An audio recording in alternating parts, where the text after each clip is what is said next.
Frank Cowell, thanks for being with us again at AgencyAnalytics. Today, to expand a little bit on what we talked about last time, we talked about the 7 capabilities for agencies for success and how to harness that framework. This time around, let's dig deeper into number 1. Capability number 1, which is the True North strategy. I know before we started recording, we mentioned, mission statements, value props, that kind of guiding light, I guess, for founders and CEOs when they launch an agency, when they decide to grow, when they're at the scaling stage. So let's recap what that True North strategy is about and how it fits with, the mindset of a mission statement or a value prop or a guiding light. Maybe we can start with that to open the discussion. Yeah, absolutely, Francois. And I'm happy to be chatting with you again. Last time we had a great discussion kind of about the overarching. So as we look at kind of step 1, if you will, it's the True North strategy. What that means is the strategy of your business needs to be a true north for all other decision-making that happens in the business, whether at a macro level or a micro level. It's got to be the lens for everything. So we call that true north, just like a compass. Everything has to point in the direction that you've defined. And so that's what true north is about. It's to establish something that's clear and compelling, and then to build an aligned and driven team of professionals that are all pointed in that direction. If we think about the CEO would own this capability. And that's ultimately the mission of their role, is to create a clear and compelling true north and then build an aligned and driven team of professionals aligned to that. And so when we think about things like vision, mission, values, your value prop as it's articulated at the core of your brand, those are all things that go into a True North strategy. And that's at least how I look at it. And we can, during this conversation, expand upon, my vision of, or my lens on what I see for things like vision, mission, values, and so on. I certainly have some opinions there, but those things, vision, mission, values, brand, and then finally the 5th component is what I call bolder. Those are the 5 things that I look to define when I work with a company to create a true north. And if they have those things defined and it's clear and compelling, then they've got their true north established. At what point does a True North strategy come into play? So does it come into play right at the beginning when an agency is in its infancy, when a founder is a solopreneur at that point? Do they need to think in terms of a True North strategy, or is it something that happens along the way as you start building your team? I think True North is important to establish from day one. Now, that being said,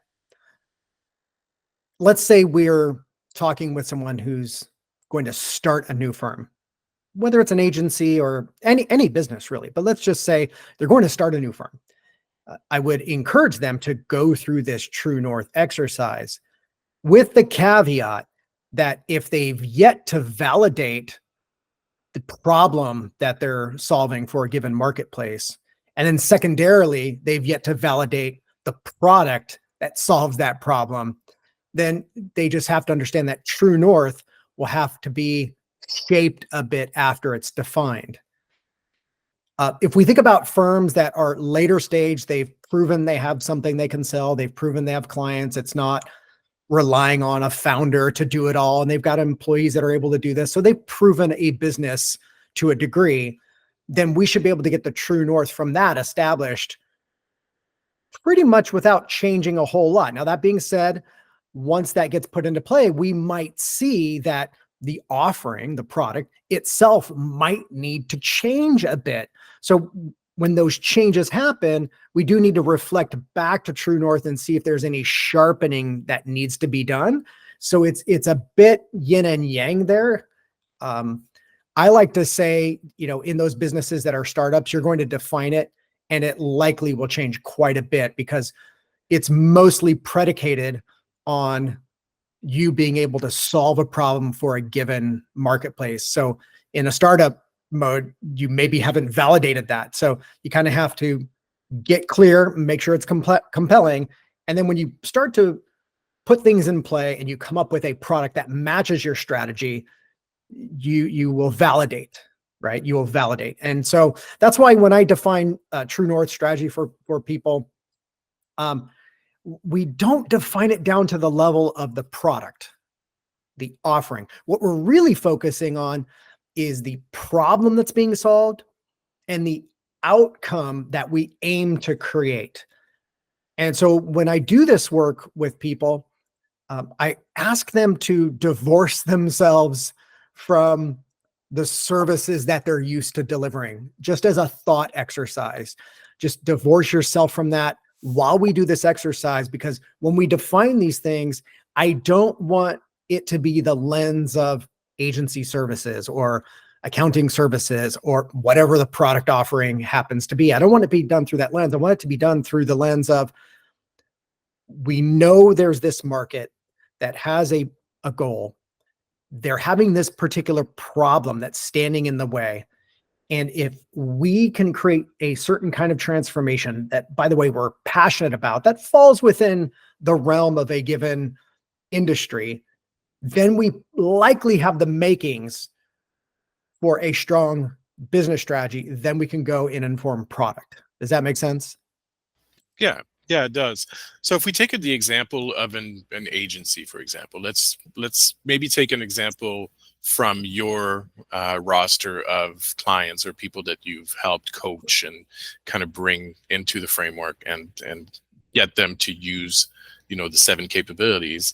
Can you recall an agency that needed to define a true north, maybe didn't have it in place at that point, and what did the exercise look like for that agency in doing that exercise? Like, what did the exercise look like in getting to that point where, okay, we have that true north well defined, now we can get to number 2, number 3, number 4, etc. Yeah, a couple of the stories immediately come to mind. So one of my clients, I was working with him, and he had a wide range of clients that he served. And this was a firm that did fairly well on their narrow focus of service activities. So that part was good. But the audiences that they were targeting were really broad. And while they may have been solving a common problem, they thought it was never really the same enough. It was never really common enough for them to just really laser in that messaging and get good at solving that problem. And so one of the things that we did was we took a look at the various sectors he was serving, and we narrowed it down and found the one that he had a great concentration in. They had unique understanding of that marketplace. They were really good at tapping into that marketplace and serving that audience. And so when we did that and got laser focused there, then the messaging changed. And then now the offerings remained really tight and focused. And in doing so, in his space, this is a firm out of the UK, he's become the #1 go-to firm in that space. So much so to where they invite him to speak at their conferences. They featured him on the cover of their industry magazines and whatnot. Now, some might say, well, Frank, is this just as simple as quote unquote niching down and just picking a vertical? I would say that is a step towards defining your true north strategy. The other steps, as we talked about a moment ago, are uniquely understanding the #1 thing they want to accomplish relative to what you're capable of bringing, the #1 problem standing in their way, and the kind of transformation you aim to create. And so when we go through these types of questions, another thing I do is I have my clients go through what I call an inventory exercise. So there's about a dozen different questions that I ask them, and I ask them to get their team involved in answering these questions as well. Because as a founder, if you answer these kind of reflective questions and it's just you, you're going to continue to live in your own bubble. You become your own echo chamber. And so we want to hear how everyone answers these inventory questions. And these inventory questions are questions like, why did you start the firm? What are you personally really great at? What are you terrible at? What is your firm great at? What is your firm terrible at? Who are you really great at serving, and who have you failed at serving? Okay. If you could wave a magic wand, what would you be doing in the business? If you could wave a magic wand, what would the business look like? So we just take an inventory of what's real, what's not, what's working, what's not. And so a lot of that inventory work is important. We also go through what we call a momentum analysis. And a momentum analysis is figuring out where the biggest blockers to growth are currently within the company. And so we do a little bit of this like inventory homework before we can start answering those questions around who are you going to pick to serve? What problem do they have? And so that's part of the process. So we did that with that client. Another gentleman I'm working with, this was a unique situation. He's buying out his partner, or he's getting bought out, right? So we had to figure out which direction he's going to go. And one of the paths we were exploring is if he takes the firm over and buys his partner out, and the firm as it stands isn't what he wants it to be, because he knows it's not as healthy as it could be, and it's not going the direction he would like it to go if it was just him. So that process is really important. And so what I had him do again is I had him do that thought exercise of divorcing himself from the current set of services and just kind of put those out of your mind and really focus on the audience, what they want to achieve, the things standing in their way, what I call the culprit, what's causing that problem, and what kind of transformation are you passionate about bringing to that situation. And then we kind of stop there and we think about there's some other things we define, but for the purposes of our interview here, you kind of stop there and say, okay, what is that problem worth? If we could create that transformation that overcomes that problem, that gets them to their goal, what is that worth? And so what I tell people is that thing there that you define has to be something that can be solved at scale, meaning there's enough people that have that problem. And number two, there's enough of them that are willing to pay to have that problem solved. Once you quantify that and validate that, you've now validated the problem. But the next thing we have to do is we have to validate the product. And the reason I want my clients, especially if they're in a mode of feeling like they need to pivot, which I always recommend cautiously, by the way, but especially if they're in that mode, they have to divorce themselves of that, because the value of solving that problem might not actually warrant a very profitable services firm. So there are other ways we can solve these problems other than just with services. There might be training, there might be software, right? There might be tools, templates, and resources. There might be a community aspect. There might be staff augmentation. Like there's a number of ways to solve that problem. So if we kind of put the services you currently offer out of your mind, we really have to attack it from that standpoint, because ultimately we have to come in at 1/10 the value to the client if we want to have any chance at having a healthy, viable business model. That may or may not be agency services. So that's kind of how I think about this stuff. And then if you validate that, then yes, you can continue to build out your true north based on an agency services model, for example. Or maybe part agency services, part training, part consulting, like whatever it ends up being, you build out the rest of your true north based on that understanding. Yeah. So in building that true north and going through that exercise we just talked about, I'm putting myself in the shoes of an agency owner, an agency founder that thinks, does my true north need to be entirely unique in the space? Because there might be competition at play. There might be other agencies offering a similar set of services or trying to solve a similar pain point. So when you're doing that exercise of defining your true north, does it have to be, completely different than what everybody else is doing, or does that thought come into your head as you go through it? One of the things I've been saying lately to my clients is that when you get your true north right, you're able to communicate on the level of transformation with your target audience.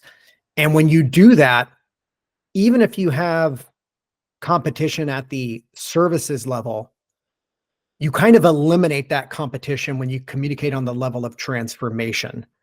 And so service for service, you may not be this unique unicorn in the marketplace. But when you apply that service in a differentiated way and you back that up with transformational value propositions, you then become the only game in town, right? So for example, one of the examples I often use is a woodworker. And let's say a woodworker is a master woodworker, and this person knows how to use all the woodworking tools. And in fact, in their shop, they have every woodworking tool imaginable, from the old school stuff to the new school stuff, and they know how to use it all, and they're masters. This person has one of two paths they can go down. They can market themselves to people who need a woodworker, and they will come and repair your wood fence. Maybe they'll build you a new wood fence. They will come and build some built-in cabinetry. They could come in and do a remodel and a room addition. They could also do something different, because on that first level, they're marketing services. And so what are they competing on? They're competing on, I'm better at the service than the next person. And look at my reputation. I've done all this stuff. And that's kind of it, right? They can compete on price, but we know that's kind of got a pretty quick equalizing point.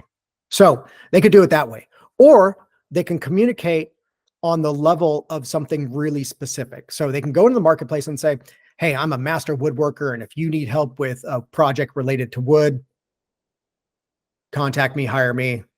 I'm here to help.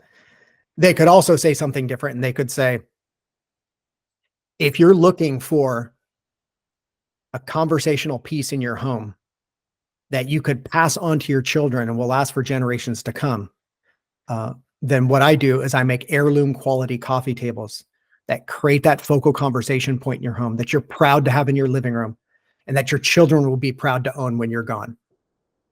And nowhere in there did I mention my woodworking skills. Did I mention the investment in tools I've made, how many years I've been in business? I didn't mention any of that.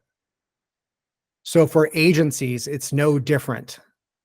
If you communicate on the level of your service lines or your service category, then yes, you're pretty commoditized, right?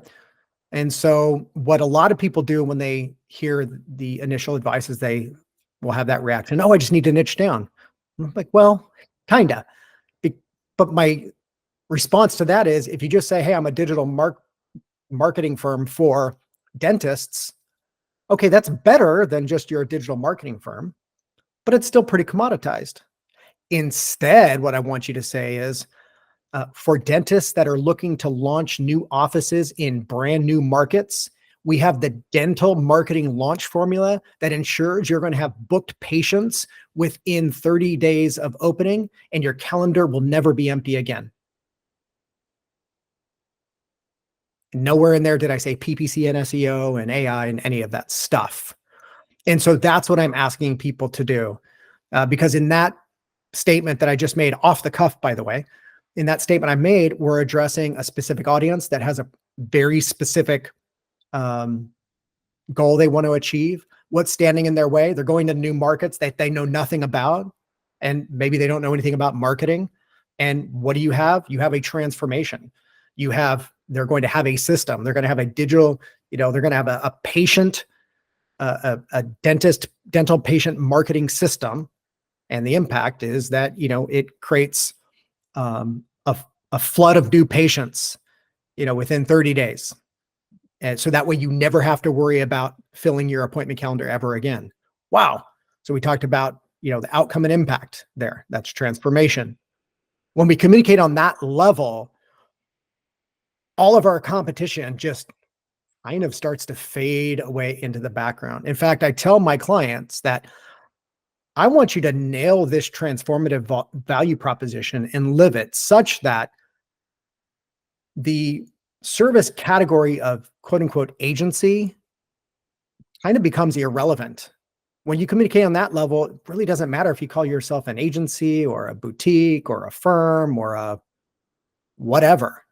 Communicate on that level, the rest fades away.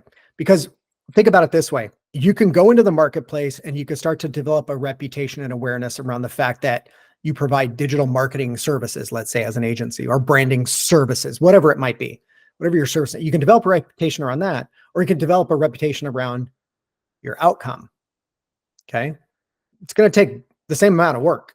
You're going to have to go build the awareness and the authority. I would suggest to you that the audience you attract in that first scenario are going to be commodity buyers because they were attracted to this messaging around an agency and services. The potential clients who are going to contact you are also contacting other agencies. But the clients that are attracted to you in the transformative messaging are likely coming to you, and likely very few, if any, other quote unquote agencies that they might be talking to, because you communicate on the level of transformation. That buyer is not a price shopper. That buyer is attracted to a growth-driven mindset, and they're looking for a partner to do that, or you resonate as a potential partner to do that, and that's why they're talking to you. That's great. Yeah, that entirely makes sense. The transformational aspect of it is more aspirational than just saying our goal is to, and I think we talked about that in our last conversation. Our target is this. We want to make this much in the year, or we want, these are rocks. These are KPIs. These are just metrics. When we're talking about aspirational, transformational, these are, and again, going back to that sort of mission statement, value prop thing, these are value propositions that go beyond service offering or ROI for agencies. These are things that will maybe bring leads through your to your agency because they see the intangible in there that has more. The perceived value of the service that they receive is higher than just we're spending this much on this service and we're going to get this many clicks or this amount of visibility.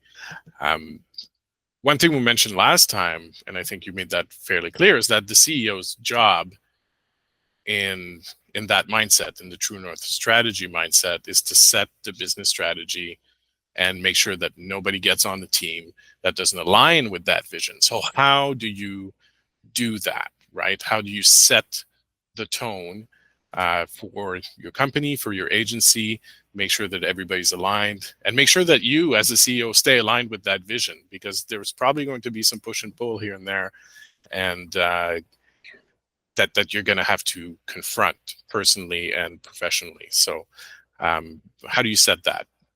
Yeah, so there's two sides to this. There's one, defining it. So just to recap, you're defining vision, mission, values, brand, which is how you articulate the brand. And then finally, the boulder. And the boulder is the single most important achievement that will move you closer to the vision in the next 12 to 36 months. These 5 things have to be owned by the person wearing the CEO hat. And they may do research and get feedback from the team, but ultimately this person has to make a clear-cut decision on these things and not Frankenstein all the feedback into a mashed potatoes, type of thing. They have to decide what's going to make it in and what's not. And so that's one step of the process, is getting really clear on that. The vision, what that will do is tell everybody where the firm is going from a long-term perspective.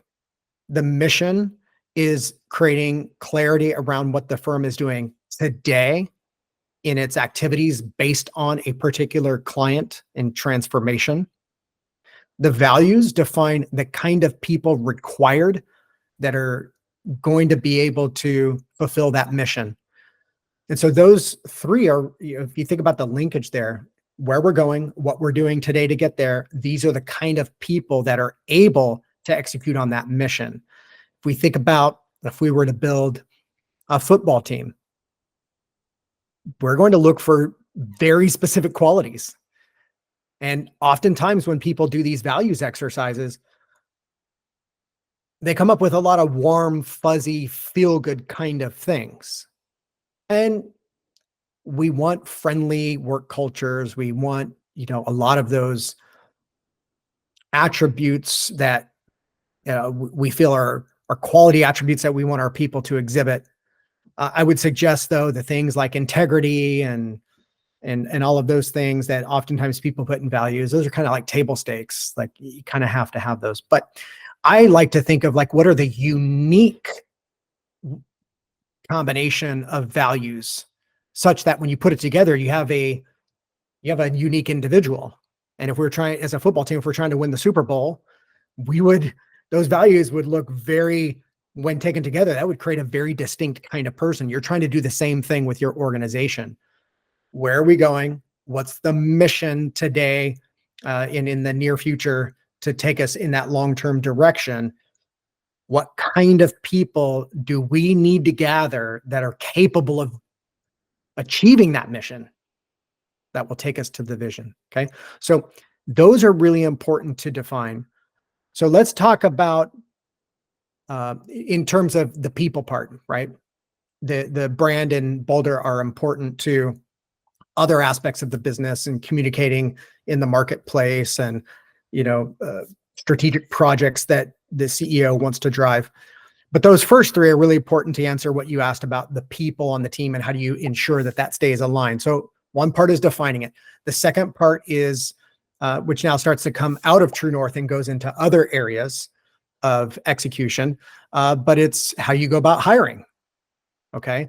So one of the 7 capabilities called the empowered work experience. So one of the things that we have to do as business owners to create an empowered work experience is we need a standardized recruiting and interviewing and hiring process that vets for the values that were established in True North. So that's another thing that I highly recommend is take a look at the recruiting and hiring process. And are you vetting for those people? Okay. Once people are on board, the next part, one of the other aspects of the empowered work experience would be the things that you do to onboard and indoctrinate people into your True North, right? Part of those being reinforcing the values, making sure people are clear on the mission and the vision, making sure people understand how the brand is articulating and why this brand is so important and where the company's going. So that's part of the onboarding and training. Then the next part is ongoing execution in terms of plans and approach to work that should be standardized across the whole organization, whether it's service delivery or admin, finance, marketing, sales, whatever it is. That's column number 2. That's exceptional execution. Exceptional execution says we have a protocol for how we go about planning and managing to that plan on a consistent, recurring basis. Sticking to that protocol and that process and getting better and better at that process continues to reinforce the alignment to True North. Okay. So in a nutshell, you have True North at the center. And then as you execute various things around True North, they are always pointed to True North all along the way. So it's yin and yang, right? You define it, but then as you execute, and I gave you some tactical, very specific things, but conceptually speaking, as you execute, you have to make sure you're always looking through the lens of True North. It's orbiting that. It's making sure all the other elements orbit around. It's like a little mini solar system. Everything needs to orbit around the True North, right? So we call it compass. It's the magnetic pull of the True North that directs everything else.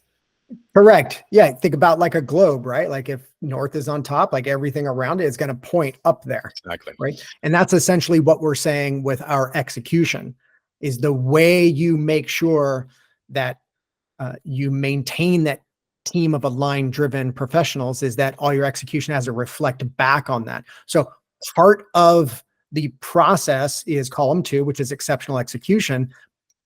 That process alone does a bulk of the work to keep you aligned to true north. If you just do that part and implement the protocols into your business for planning and managing to the plan and how you empower individuals, you'll get 80 to 90% of everything taken care of so that it remains aligned to true north.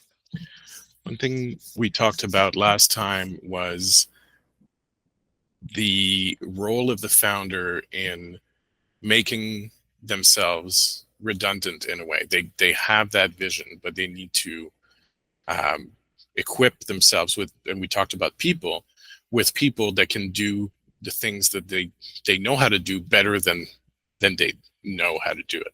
Right. Kind of stumbling here, but in that sense, there's a point, and I think we touched on that last time too. There's a point where a founder might want to move on, right? They've defined the true north. The company has had tremendous success. They filled the company with amazing people that do the work, and now it's time for them to go. And maybe move on to another project, maybe time to retire, maybe time to spend time with family because they've accomplished what they wanted to accomplish. How does that true north then gets transferred in, how could I say, in sort of the lifespan of the true north doesn't end there. It gets moved along. Can you talk to me about that transfer of power, that transfer of true north as a founder moves on to the next step in their career? Yeah, absolutely. What I teach my founder clients is that they have to methodically work to replace themselves in each one of those 7 capabilities until they get to the point where, if they're a single founder owner, in other words, no business partners who own shares and are requiring that they're also a COO, right? Then most of my founders, I recommend that they're CEO and COO, which is true north and exceptional execution. So the rest of the 5 columns, I recommend that they methodically work themselves out of those columns and hire individuals that are amazing at each one of those columns. And you do that methodically. You don't do it overnight. When you get to that point where the founder is now really just in columns 1 and 2, they're the CEO and COO. If they wanted to hire a COO to own exceptional execution, of those 2 columns, that is the bulk of the job, the COO. I tell my clients, and I just also, when I'm out there giving talks, I tell people, look, if you're under 10 million in revenue, CEO is not a full-time job, right? Which is the true north strategy. You're spending some time when you're first defining it, but once it's defined and you've got it blessed, it's a 5% job. You're going to put that hat on every quarter. Once a quarter, you're going to put the CEO hat on, the true north strategy hat, and you're going to reflect on the company's performance and say, okay, the plans, we said they were in alignment with true north. Did we execute as if we were in alignment with true north? And then the new plans that get created, put that hat back on again and say, are these plans in alignment with true north? Is there some sort of long-term directional thing that I need to update the company on and just kind of just shift our direction, just get the company recalibrated? And you do that once per quarter, you take a look and review it. But after that, if you're a single founder, the bulk of the work is exceptional execution because you're developing the plans, you're managing to the plans, you're working with the rest of your executive team as they execute the plan for the quarter to help them problem solve, to help them eliminate blockers, and so on. And so that's the bulk of the job. And so if a founder wants to move on, the first natural step after they get out of the other 5 would be to hire a COO, a president, a GM, whatever you want to call the job title, but the person to head up exceptional execution. And you just teach that person the system of planning and management. And then you stay around as a CEO to continue to make sure that that process is running smoothly as it was under your leadership. I think any founder that's going to remain in at that level, though, has to provide more tangible value than only wearing the CEO hat. If they're going to be in the day-to-day and present as a day-to-day. If they're going to be present as a day-to-day, I think it's incumbent upon them to be actively engaged in the things that will drive impact that the company needs, whether that's lead gen through being a face and doing a lot of public speaking and high level stuff. Not saying they have to own the active lead generation column, but they need to be contributing in some meaningful way. Otherwise, they should still own the true north, but make sure the team knows they're not an active part of the business. I think if people see an active leader, but is not really doing anything, that just sends a bad message. So you need to be really clear about that if you're eventually going to only wear a true north hat and hire a COO. If that's the case, and you want to be in the business, then you got to be a lead generator, which is usually the best role for a true north person who that's all they're doing. Speaking, running workshops, doing high level stuff, creating new partnerships, those kinds of things once you've got everything else in play. Before I let you go, I'll let you, if you have a final word on that topic. I do like the idea that we finished on the note that if you can't wear the true north hat and do only that, you have to be part of the execution, or you have to be part of being a visible lead gen or a tangible presence that still embodies the true north. I think if the way you're positioned, if you're only going to wear true north and you've already hired someone to head up exceptional execution, which is a COO, by the way, I think if you're going to be positioned as still being involved, the team has to see you're doing something meaningful for the business still. Like, it's not enough to just say, well, I'm the CEO. It's like, well, in small businesses, and again, I would say, under 10 million, 8 to 10 million, you don't need a full-time CEO. That's right. Over that, they could be full-time, but they better be doing serious brand ambassadorship, lead gen through, indirectly through the talks and whatnot, and then partnerships. They have to show the team they're contributing. Otherwise, if you're not, you just truly want to kind of, be out, then just let the team know, like, hey, I'm joining I'm going to be just a board member now. Right. This person. And then you can still wear the CEO, still wear the true north hat by meeting with your COO, but you just should be clear with the team, because the perception would be, you work there, but doing nothing. That's just not a good, it's just not a good perception to have. Just be clear. I'm semi-retiring, or I'm handing over for this person to run the firm, and I'm going to be an advisor, and just leave it at that. Thanks, Frank. Appreciate your time. Take care. Bye-bye.